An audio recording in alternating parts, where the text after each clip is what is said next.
अस्सलामु अलैकुम वरहमतुल्लाहि वबरकातुहू। अल्हम्दुलिल्लाहि वकफ़ा वसलामुन अला हबीबिहिल मुस्तफ़ा अम्मा बअद फ़अऊज़ु बिल्लाहि मिनश शैतानिर रजीम बिस्मिल्लाहिर रहमानिर रहीम वला तक़ूलू लिमन युक़तलु फ़ी सबीलिल्लाहि अमवात बल अहयाउन वलाकिन ला तशऊरून सदक़ल्लाहु मौलानाल अज़ीम। बारगाह रिसालत मुआब सल्लल्लाहु अलैहि वसल्लम में दुरूद पाक का हदिया पेश करें। अल्लाहुम्मा सल्लि अला सय्यिदिना व मौलाना मुहम्मदिन मअदनिल जूदि वल करम व आलिहि व अस्हाबिहिल किराम व इब्निहिल करीम व बारिक व सल्लिम सलातन दाइमतन सरमदन अबदा। अज़ीज़ान गिरामी वक़ार, आज की मुहर्रमुल हराम की इस मजलिस में आपके सामने मैं बयान करने की गरज से हाजिर नहीं आया हूँ।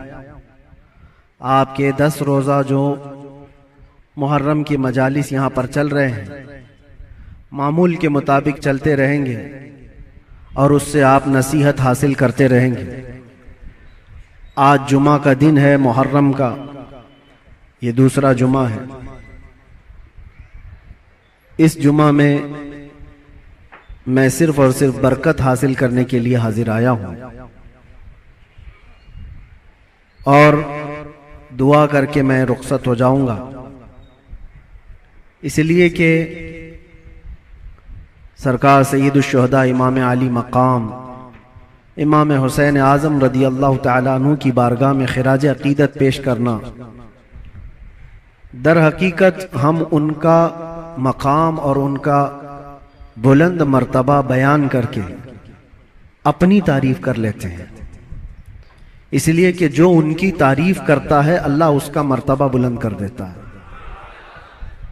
एक बात याद रखें, हम हुसैनी हैं और हुसैन आज़म अमन का पैगाम देने वालों को कहते हैं। सय्यदुश शुहदा इमाम आली मकाम इमाम हुसैन रदी अल्लाह तआला अन्हु जुल्म के खिलाफ ही तो खड़े थे और उन्होंने अपनी पूरी जिंदगी में ये साबित कर दिखाया है, मौत और हयात सिर्फ इस दुनिया से मर जाने और कट जाने का नाम नहीं है। जो रसूल पाक सल्लल्लाहु अलैहि वसल्लम की मोहब्बत में मर जाता है, अल्लाह उसे हमेशा जिंदा रखता है। आज सिर्फ 2 चंद नसीहतें आपके सामने रखता हूं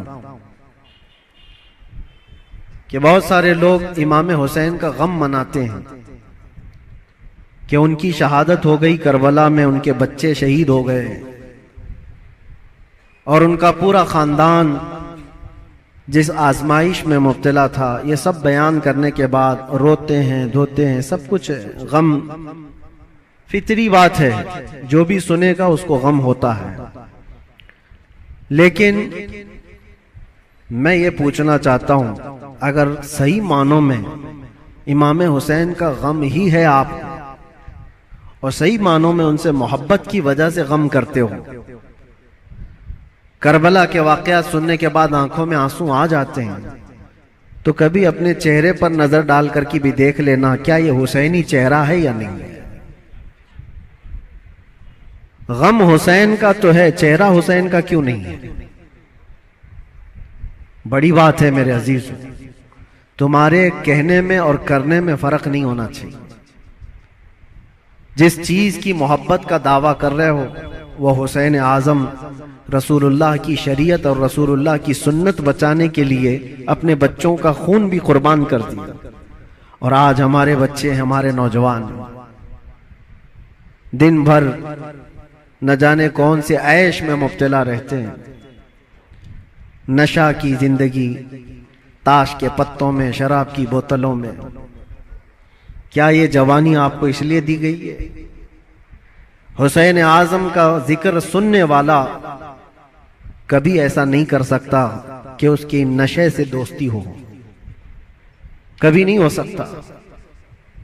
कभी याद करो कि 3 दिन के भूखे और प्यासे सब्र के उस पहाड़ को। एक बात मैं आपको बता दूं, हमारे बच्चे की उंगली में भी अगर चोट आ जाए ना तो बेकरारी बढ़ जाती है। मैंने देखा है, मेरा 1 साल का बेटा दरवाजे में उंगली उसकी फंस गई थी, उंगली कट गई थी, तो लेकर दौड़े डॉक्टर के पास। डॉक्टर जब सुई से टाके लगा रहा था, बच्चा चीख मार रहा था, चिल्ला रहा था। और सच बताऊं, मजबूत दिल होने के बावजूद भी हमारे पैर कांप रहे थे। बार बार ये दिल कर रहा था कि बच्चे को थाम लूं। डॉक्टर और नर्स हमें आने से मना कर रहे थे, आप दूर खड़े रहिए, इलाज कर रहे हैं।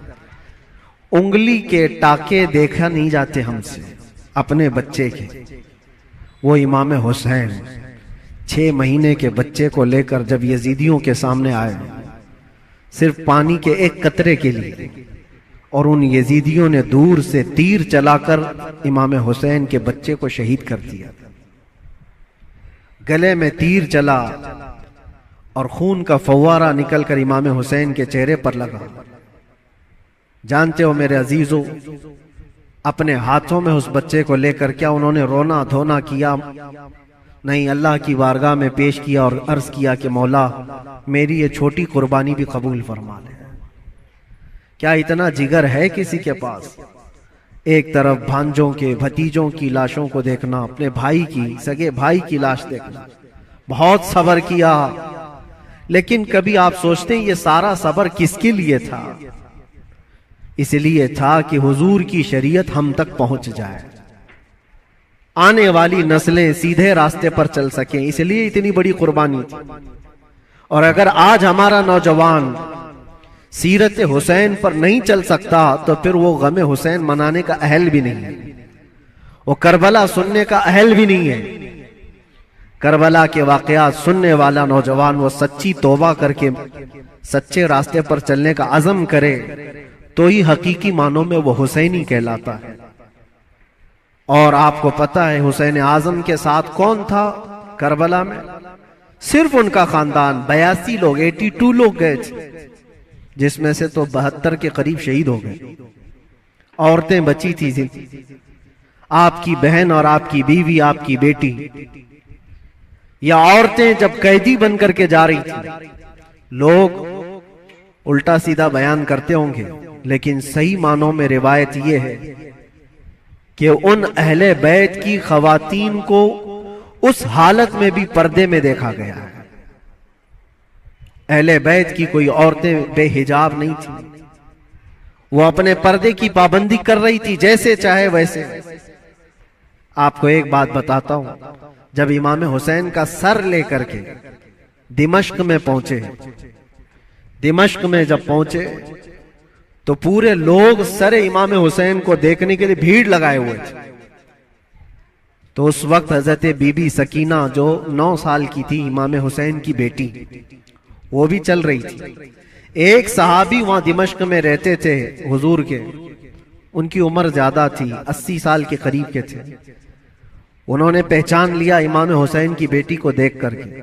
वो करीब आए, कहा बेटा अफसोस है कि रसूलुल्लाह के इस नवासे को शहीद कर दिया गया, हम कुछ नहीं कर सके। बताओ कोई हाजत है तो मैं तुम्हारी हाजत पूरी करूं। ऐसे वक्त में एक घर, जिसके घर से सब कुछ लुट गया हो, खाने पीने को भी ना हो और कैदी बनाकर ले जाया जा रहा हो, उस वक्त नन्ही सी बच्ची ने क्या कहा जानते हैं आप? कहा, ऐ मेरे नाना के सहाबी, ये जो मेरे बाप का सर नेज़े पर डालकर ले जा रहे, इसको थोड़ा आगे कर दीजिए, ये जुलूस में आगे कर दीजिए। कहा क्यों ऐसा कह रहे हो?